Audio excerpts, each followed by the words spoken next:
Hello बच्चों, कैसे हैं आप लोग। आई होप कि आप लोग अच्छे होंगे और आप सबकी पढ़ाई भी अच्छी चल रही होगी।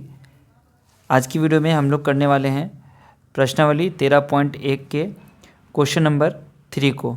ठीक है, ये क्वेश्चन मुझे एक बच्चे ने अभी इंस्टाग्राम पे बोला था कि सर ये क्वेश्चन समझा देने के लिए। वैसे तो सारी वीडियोस जो बनी हुई है इस एक्सरसाइज की, बट फिर भी मैं इस वीडियो में इस क्वेश्चन को एक्सप्लेन कर देता हूँ। देखो, ये जो प्रश्नावली है 13.1, ये बिहार बोर्ड क्लास 9th की मैथ की बुक का है, जो कि NCERT यानी कि CBSE में भी चलती है और बिहार बोर्ड में भी चलती है। ठीक है, किसी आयताकार हॉल के फर्श का परिमाप 250 मीटर है।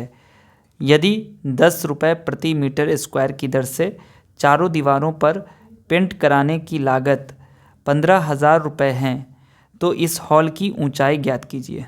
ठीक है, क्वेश्चन बहुत ही आसान है।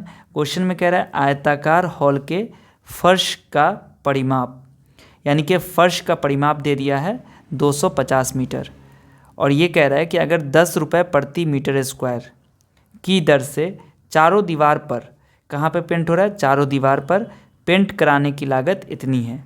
यानी कि सिर्फ चारों दीवार पर पेंट हुआ है और इस रेट से पेंट हुआ है तो 15,000 रुपये लग रहा है।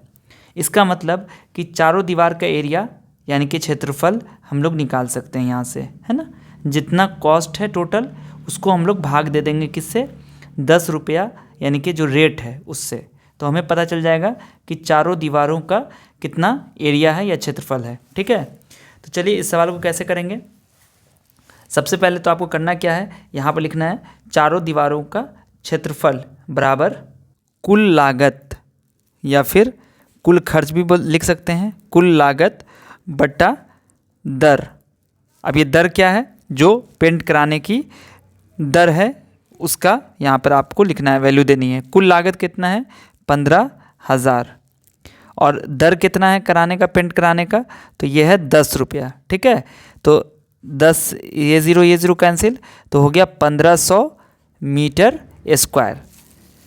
क्योंकि रेट कितना है, 10 रुपया प्रति मीटर स्क्वायर है, इसलिए चारों दीवार का क्षेत्रफल 1500 मीटर स्क्वायर हो गया। ठीक है, अब बात आती है यहाँ पर कि फर्श का परिमाप दिया हुआ है। ठीक है, आयताकार है, कैसा फर्श है, आयताकार फर्श का परिमाप आपको दिया हुआ है, कितना, 250 मीटर।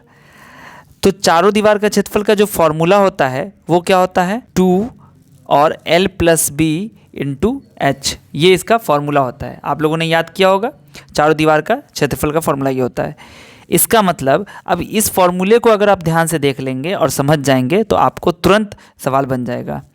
फर्श का परिमाप दिया हुआ है, यानी कि इसमें देखो, जब आप फर्श यानी कि जो आयताकार जो भी एरिया होता है, क्षेत्रफल जो क्षेत्र होता है आयताकार, आयत का परिमाप क्या होता है, 2 × लंबाई प्लस चौड़ाई, है ना, लेंथ प्लस ब्रेथ।